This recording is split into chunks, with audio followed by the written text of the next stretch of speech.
Hello, this is Scottish Independence Podcast episode number 145.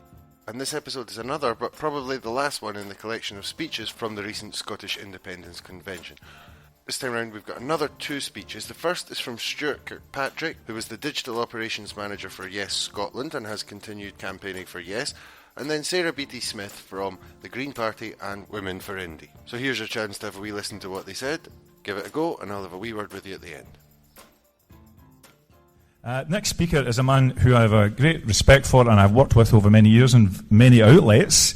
He was a director of the web operations at the Scotsman. He then went on to found one of the earliest attempts to do sort of public news media, digital news media in Scotland called the Caledonian Mercury, and he invited me to write a column for that. He then went, I don't know if this is exactly the right timeline, but then became the digital operations manager at Yes Scotland and is now working for the excellent campaign site 38 Degrees. And I think just in terms of someone who will be able to give you some wisdom from hard-won experience in doing politics through the digital age, this is your guy. So could you please give a warm welcome to Stewart Kirkpatrick.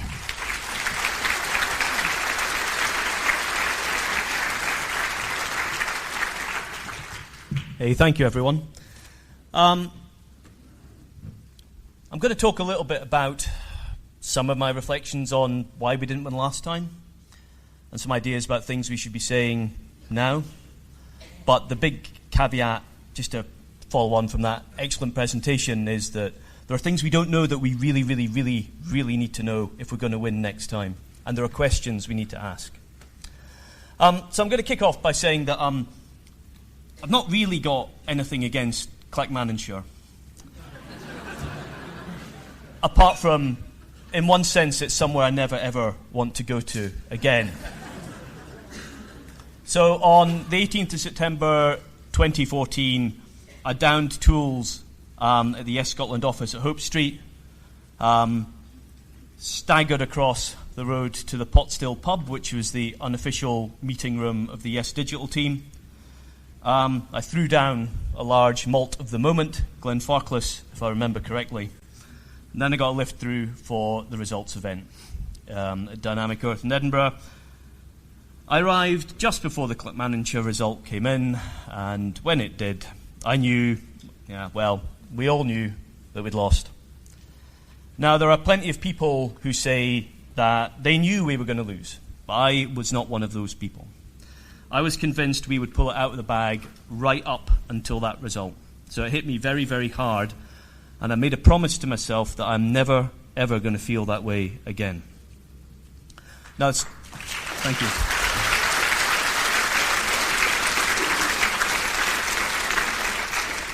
And there's something else that some people say, which is, it was never there. Like, we were never really going to win. I completely disagree with that. I believe we could have won, and more, I believe we should have won. And if we are going to win next time, if we are never going to feel again like we did on the 19th of September, we need to be realistic about why we lost, right? We need to be completely honest among ourselves about the reasons that we did not win. Not to indulge in finger-pointing or blame games, but so that we can find the seeds of victory in the ashes of defeat. Now, we didn't lose because of the BBC, and we didn't lose because of MI5, and we didn't lose because of stuffed ballot boxes. It would be really easy to comfort ourselves with those stories, but kind of easy is for losers, and I never want again to feel like I did on that night. So here it is. We lost purely and simply because we did not convince enough of the people that we needed to reach to vote yes. And if we don't learn from that, if we don't understand what we need to change about how we campaign and what messages we give, then we are destined to live through the 19th of September 2014 again. And friends, if we lose next time, I don't think there'll be a third chance in the lifetime of the people in this room. So we will be the generation who got within touching distance and then threw the prize away. And I, for one, do not want to do that. We will need to be ready for the next referendum, because there's one certainty about it. Now, this is going to sound weird, but the certainty about the next referendum is it will not be as easy as it was last time, because this time the other lot know that we can win from the get-go. Like they might have been chaotic and a bit hilarious last time, next time they will be professional. And they've got lots of money, and they've got lots of friends in the media. So we are going to have to be clever if we want to win. But I'm here to tell you that we are going to win.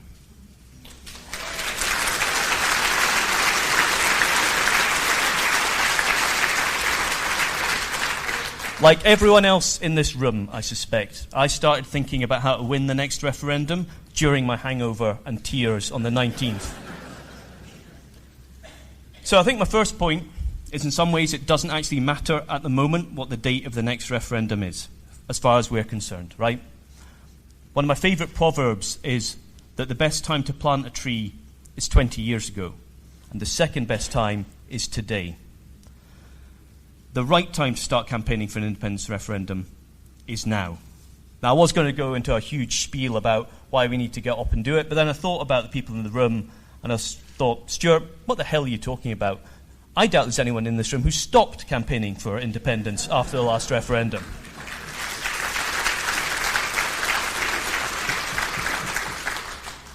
But now is the time to get clever and start coordinating how we work together to win. Now, there have been various discussions about what that might look like, and I'm going to share with you my thoughts. Having worked at Yes Scotland, what I think we don't need is another Yes Scotland.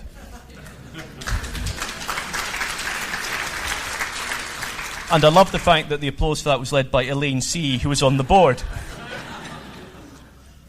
There are many ways we can do this, right? My suggestion is we need a small hub to provide research, coordination, strategy and communication support for the pro-independence groups that are out there already and the new ones that we need.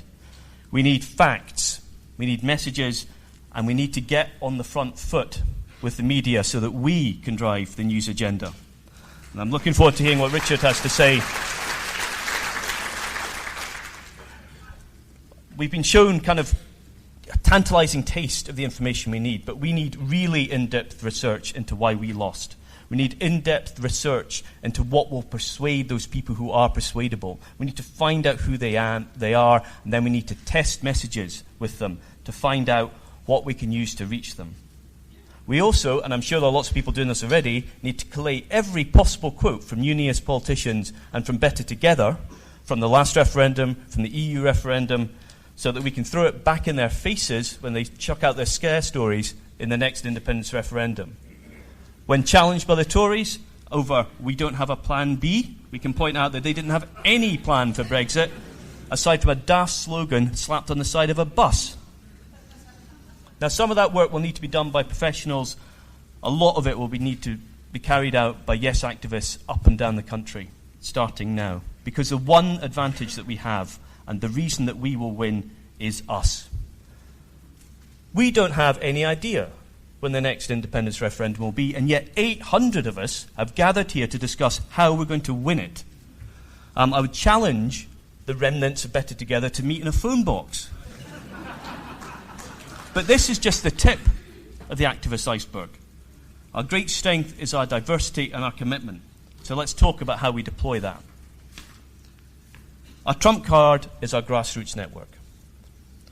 In a low-key and a local way, we can reach some of the people that Craig talked about. Different target voter groups that we've identified will need to be reached with different messages, possibly coming from different organisations. We need to embrace diversity as the path to victory. But we need to provide research and guidance to those groups. But not every grassroots organisation that's going to win this for us will be national. Some of them will be hyper-local. The doorstep is where this will be won, as well as in the newspapers and online. In terms of the existing groups, we can turbocharge some, we can provide healing to others, and we're going to have to create some from scratch. Who remembers Pensioners for Yes? Me neither. Oops. Online, our digital networks are re-energising, and we can use that to gather intel already, to do research, to test messaging.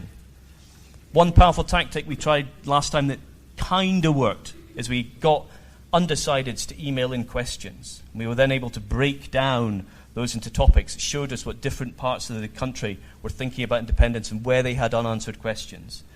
We should take the tactics that worked last time and we should turbocharge them. But we need to be aware of social media echo chambers and acting like bampots online. Because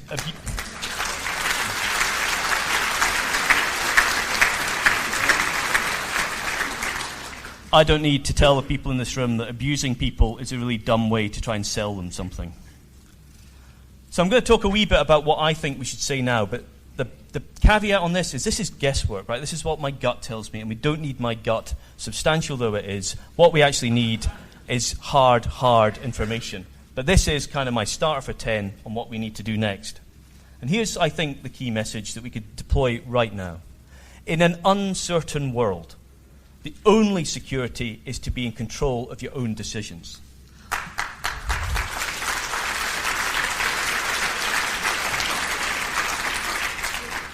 The only way to protect your pension is to be in control of it, rather than have it governed by fly-by-night speculators in the City of London. The only way to make your business thrive is to start it in a country whose economy is geared towards recognising innovation here. The only way to secure your children's future is to make them grow up in a country whose talent and resources are deployed for its needs according to the judgment of its people. And in doing all this, we must not rerun the last independence referendum or the EU referendum. As we've seen, lots of people voted yes and then for Brexit. We need to make sure that we don't leave them behind. And if we've left them, we need to get them back. The new referendum is not about Brexit. It's a choice between a progressive, outward-looking, innovative Scotland, where we are in control, versus the risks of being governed by a conservative little England who looks after the interests of the home counties. While we remain in the Union, the big choices about our lives are made by others, and that is just not safe or sensible. From today, I'd suggest we are in campaign mode. So let every conversation be governed by the old mantra from Yes Scotland. There's no such thing as a no voter, just a yes voter we've not persuaded yet. But let's be careful of the language we use. Like, we're all inspired by you yes yet, still yes, the 45. But the limited testing I've done online has found that no voters who are persuadable to come to yes, they find that off-putting. So it's great for rallying the troops, but when you're selling on the doorstep, maybe talk about something else. We want to encourage as many converts as we can to come out and talk about what their journey to yes, because we want that to be seen as the reasonable, the smart, and the sensible choice. Okay, so last time we hung desperately to a few carefully chosen numbers, and often we tried to speak with one voice, the white paper. I think this time we need a bucketful of hard and fast facts on every topic.